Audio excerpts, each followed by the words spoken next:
গতকালকেই ভারত একটা bill pass হয়েছে, আপনারা দেখছেন কিনা, শুনছেন কিনা জানি না। অনেকে সম্পত্তি ওয়াকফ করেন না আপনারা, মসজিদের জন্য, মাদ্রাসার জন্য। হ্যাঁ, অনেকে করেছে না? বাংলাদেশে এরকম কোটি কোটি হয়তো বিঘা জমি ওয়াকফই করা আছে মনে হয়। কোটি কোটি না, হয়তো লাখ লাখ তো হবেই। এত এত বিঘা সম্পত্তি মানুষ ওয়াকফ করে দিয়েছে মসজিদের জন্য, মাদ্রাসার জন্য, এতিমখানার জন্য।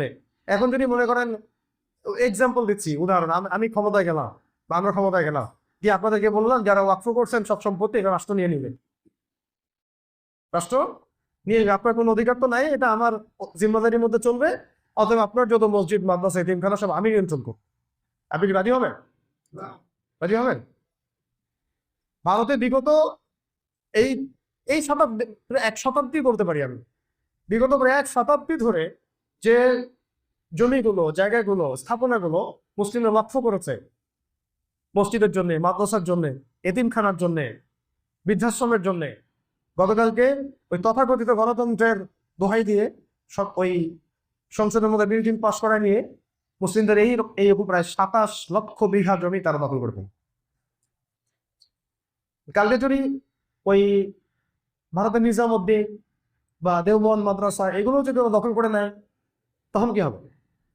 এইসব আইনের ফাঁকফোকর দিয়ে, বিলের ফাঁকফোকর দিয়ে। দেখেন, আমি বুঝাতে পারছি যে বিশ্বটা দিন দিন ইসলামের বিরুদ্ধে চলে যাচ্ছে। চতুর্দিক থেকে শত্রুরা আমাদেরকে আক্রমণ করতেছে। আগে তো সাংস্কৃতিক আক্রমণ ছিল, তারপর শিক্ষায় আক্রমণ আসলো, অর্থনীতির মধ্যে আক্রমণ আসলো, রাজনৈতিক আক্রমণ আসলো, এখন বৈশ্বিক আক্রমণ আসতেছে। এখন যদি আমরা ছোটখাটো বিষয় নিয়ে আপোষে বিভক্ত হয়ে যাই, এই ফাত্তানদের চেয়ে বড় মনে হয় মোনাফেক বাংলার মাটিটা তো। আমি একটা জায়গায় আপনাদেরকে দৃষ্টি আকর্ষণ করতে যাচ্ছি যে আমরা একটা অস্তিত্ব সংগ্রহ করতে যাচ্ছি দিন দিন। সামনের দিনগুলো অন্ধকার আর অন্ধকারের মতো ভয়ঙ্কর। কি হবে আল্লাহই হবে জানে। তো প্রিয় ভাইরা, প্রথম কথা হচ্ছে যে আমাদেরকে এখন লা ইলাহা ইল্লাল্লাহ মুহাম্মাদুর রাসূলুল্লাহর ভিত্তিতে ঐক্যবদ্ধ হতে হবে, আগে প্রথম কথা। 2 নম্বর, আমাদের আপোষের ইখতিলাফ কমায় ফেলতে হবে। ফিকহি ইখতিলাফ যদি থেকেও থাকে, সেটা থাকা অবস্থাতেও আমাদের মধ্যে ঐক্য আনতে হবে। এবং একই সাথে ইসলাম বিরোধী যে শত্রুগুলা, তৎপরতাগুলা, আদর্শগুলা আমাদের চারপাশে আছে, এগুলো সম্পর্কে সচেতন হতে হবে। আর ঘুমায় থাকার সময় নেই আপনার। আর যদি ঘুমায় থাকে, এই ঘুমন ভাঙবে না কখনো, ওই অবস্থায় মরবেন। যদি এখনো ঘুমায় থাকেন, এই ঘুমাইতে ঘুমাইতেই শেষ, ইন্তেকাল হয়ে যাবে। আল্লাহ মাফ করুন, হেফাজত করুন। এটা ভারতের অবস্থা, মানে আমার দেশের পাশের অবস্থা। রমজান মাসে তারাবির নামাজ হতো অবস্থায় মসজিদের বাইরে হোলি খেলা হয়েছে ভারতে। একটু চিন্তা করেন যে আপনি নামাজ পড়তেছেন, তারাবির নামাজ পড়তেছেন, আর বাইরে হোলি খেলতেছে, ধুমধারাক্কা হোলির গান হচ্ছে, নাচ হচ্ছে, সাউন্ড বক্সে বাজাচ্ছে। আমাদের ভাইরা রাস্তা দিয়ে হেঁটে গেলে জোর করে রং লাগাই দিচ্ছে। বোনরা হেঁটে গেলে, আপনার বোনকে যদি কেউ রাস্তায় জোর করে রং লাগাই দেয়, বাটি থেকে রং ঢেলে দেয় গায়ের মধ্যে, আপনার কেমন লাগে বলেন? আমরা মাকে লাগাই দিলে কেমন লাগে বলেন? আমারও তো মেয়ে আছে, আমারও তো মা আছে, আপনার তো স্ত্রী আছে, আমাদের নাই বলেন? আমাদের স্ত্রী সন্তান মায়েরা যদি রাস্তায় বের হয়, গায়ের মধ্যে রং লাগাই দেয়, একজন তো প্রতিবাদ করছে, ওই মেয়েটাকে নগ্ন করে পিটাইছে। এগুলো এগুলো উগ্রতা না? এগুলো সন্ত্রাসবাদ না? এগুলোর বিরুদ্ধে কথা বললে আমরা জঙ্গি হয়ে যাবো? এগুলোর বিরুদ্ধে কথা বললে আমরা হবো মৌলবাদী? এগুলোর বিরুদ্ধে আওয়াজ তুললে আমরা হবো সাম্প্রদায়িক? বাংলাদেশে কোনো হিন্দুর সাথে এমন আচরণ করা হয়েছে বলেন? আপনারা বলেন, সাক্ষী দেন। বাংলাদেশে কোনো খ্রিস্টানের সাথে এমন আচরণ করা হয়েছে? কোনো বৌদ্ধের সাথে, কোনো ইহুদির সাথে? আমাদের চেয়ে তো, মানে আমাদের চেয়ে ভালো মুসলিম আমার তো মনে হয় বাংলাদেশ সারা ওয়ার্ল্ডের খুব কম জায়গাতেই আছে। এত শান্তিকামী মুসলিম, নিজের মাইখানেও কাউকে মানে নাই মনে হয়। সাতবার গণহত্যার পরে কি মানুষরা গিয়ে সংসদ ভবন ভাঙচুর করছিল? তারপরে মানুষ বলছে ওরা নাকি রং মেখে শুয়েছিল। যারা মরছে তাদের উপরই তো মামলা দিছে, যারা মরছে তাদের পরিবারের উপর মামলা দিছে, একটার পর একটা। মানুষ কি রাস্তাঘাটে নেমে একেবারে তাণ্ডব চালাইছিল? তারপরেও এত শান্তিকামী বাংলার মুসলিম, এত শান্তিকামী। কারণ আপনারা চিন্তা করেন, রমজান মাসে এরকম একটা অবস্থায় আমাদের ভাইরা নামাজ পড়ছে পাশে, আমাদের দেশের পাশে, তখন কি ওই নামাজ হতো অবস্থায় এটা খুব জরুরি বিষয় হবে? 8 টাকা পড়বে না 20 টাকা? নাকি ওদেরকে প্রতিহত করাটা মূল এজেন্ডা হবে বলেন?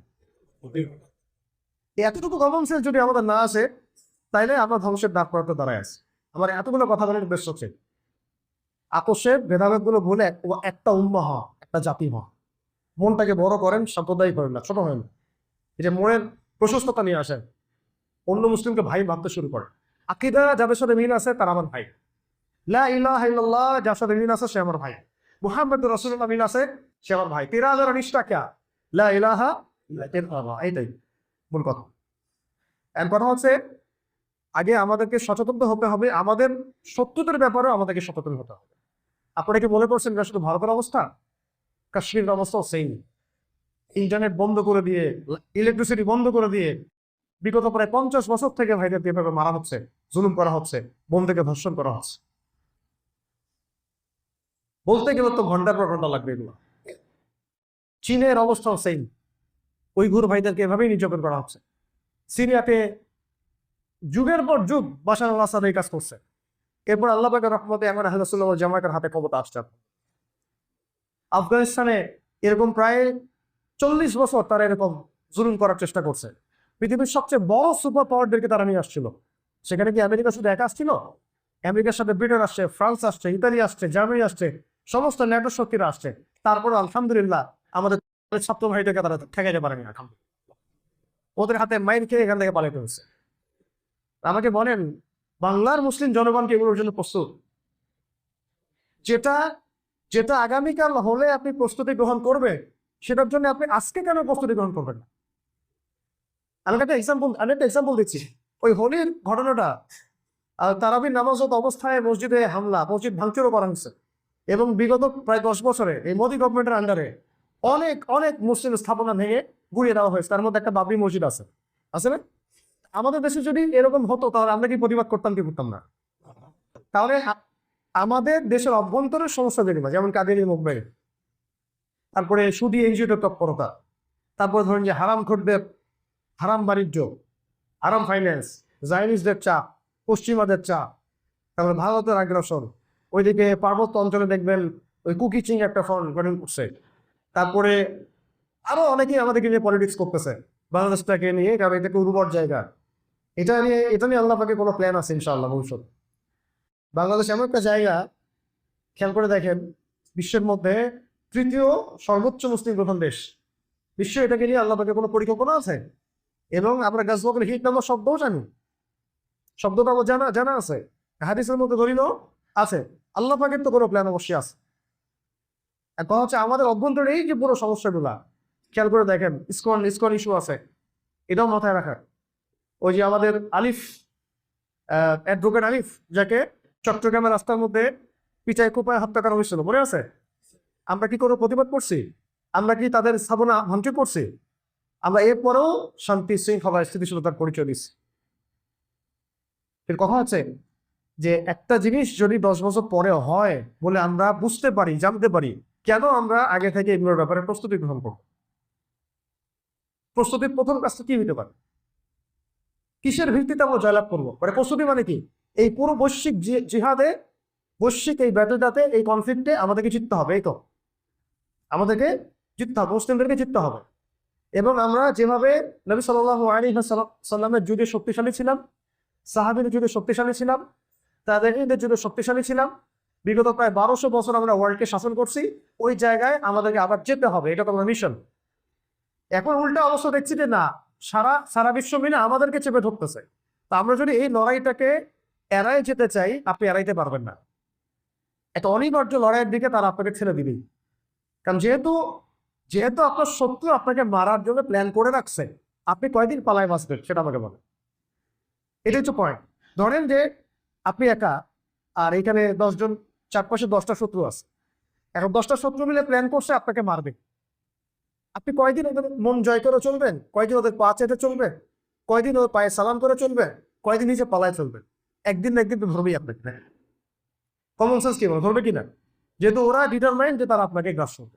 এটা আমি নিজের মাথা থেকে বলতেছি না, নবী করিম সাল্লাল্লাহু আলাইহি ওয়াসাল্লাম হাদিসে স্পষ্ট বলছেন, এই এমন একটা জামানা আসবে তোমাদের সামনে, শত্রুরা ঐক্যবদ্ধ হয়ে তোমাদেরকে এমন ভাবে মানে হত্যা করা শুরু করবে, এমন ভাবে নির্যাতন করা শুরু করবে, যেমন করে দস্তরখানায় মানুষ খাবার খাইতে বসে, যেমন করে মানুষ দস্তরখানায়, ক্ষুধার্ত মানুষরা একটা দস্তরখানায় খাবার খাইতে বসে, সবাই গোগ্রাসে খাবার খায় না? ক্ষুধার্ত 10টা মানুষকে বসায় দেন দস্তরখানায়, দেখেন কি করেন। ওই দৃশ্যটাকে নবী সাল্লাল্লাহু আলাইহি ওয়াসাল্লাম তুলনা করছেন আমাদের হত্যার সাথে। এইভাবে তারা আমাদেরকে মানে। সাহাবী প্রশ্ন করেছেন, ইয়া রাসূলুল্লাহ সাল্লাল্লাহু আলাইহি ওয়াসাল্লাম, আমরা কি তখন সংখ্যায় অল্প থাকবো? আমরা কি সংখ্যায় তখন অল্প হব যে তারা আমাদেরকে এইভাবে মারবে? নবীজি বলছেন, না, তোমরা তখন সংখ্যায় অল্প থাকবা না, বরং তোমরা থাকবা সংখ্যায় সমুদ্রের ফেনার মতো বেশি। সুবহানাল্লাহ তো পড়লেন। তাহলে সমুদ্রের ফেনার মতো বেশি হলে মাইর খাবে কেন? ওইটাও হাদিসের মধ্যে আসছে, বলা হচ্ছে 2টা বিষয় তোমাদেরকে পেয়ে বসবে। কয়টা বিষয়? এই 2টা বিষয় তোমাদেরকে পেয়ে বসবে, এই কারণে তোমাদের অধঃপতন ধ্বংস না। এক, তোমরা দুনিয়ার পূজায় লিপ্ত হয়ে। কিসের পূজা? এখন এই মুসলিম উম্মাহ বেশিরভাগ মানুষের একটাই ফিকির, দুনিয়া দুনিয়া আর দুনিয়া। কি খাবো, কি পরবো, কি খাওয়াবো বাচ্চাকে, কি পড়াবো, কি ব্যবসা করব, কি চাকরি করব, কি বাণিজ্য করব, এগুলো দুনিয়াবি কাজ হলেও পারতো নাজায়েজ না। নাজায়েজ কি? কিন্তু এগুলোতে ডুবে যাওয়া নাজায়েজ। এগুলোতে কি করা? ডুবে যাওয়া নাজায়েজ। এগুলো আমার প্রয়োজন, যতটুকু আমার দরকার আল্লাহ পাক করতে বলেছেন, ওইটা ইবাদত। ওইটাকে মূল উদ্দেশ্য বানানো নাজায়েজ। আমার মূল উদ্দেশ্য পরকাল, ইসলাম, দ্বীন, ঈমান, তাওহীদ, রিসালাত, সুন্নাত, আখিরাত, জান্নাত, এটা আমার মূল। 1 নম্বর পয়েন্ট নবীজি বললেন, তোমরা দুনিয়ার প্রতি কি হবে? আসক্ত। আসক্ত মানে কি? আসক্তি বুঝেন? আসক্তি কি? নেশা। এটা একটা কারণ। আরেকটা কারণ হচ্ছে আল-ওয়াহান, তোমাদেরকে মৃত্যুর ভয় পেয়ে বসে। মানে তোমরা কেউই, তোমাদের মধ্যে বেশিরভাগই, এটা কথা বলার উদ্দেশ্য হচ্ছে ম্যাক্সিমাম বোঝানো হয়, বেশিরভাগই আল্লাহর রাস্তায় জীবন দেওয়ার জন্য প্রস্তুত থাকবা। এই ভয়টা তোমাদের মধ্যে পেয়ে বসে। এই 2টা কারণে কাফেররা এইভাবে তোমাদেরকে ধ্বংস। আমাকে এখন বলেন তো, এই 2টা কি বাস্তব না অবাস্তব? এখন তো আমি যে পয়েন্টটাতে ফোকাস করতে চাচ্ছিলাম, যে এখান থেকে বের হতে হলে বিষয় বলতে যা বুঝায়, আমাদের কি এমনি এমনি আসমান থেকে মানে আল্লাহ পাক পাথর বর্ষণ করে আমাদের শত্রুদেরকে ধ্বংস করে দিবে? বলেন, এটা কি বাদশাহ আবরাহার যুগ যে কাবাঘর ধ্বংস করতে আসবে আবরাহার বাহিনী?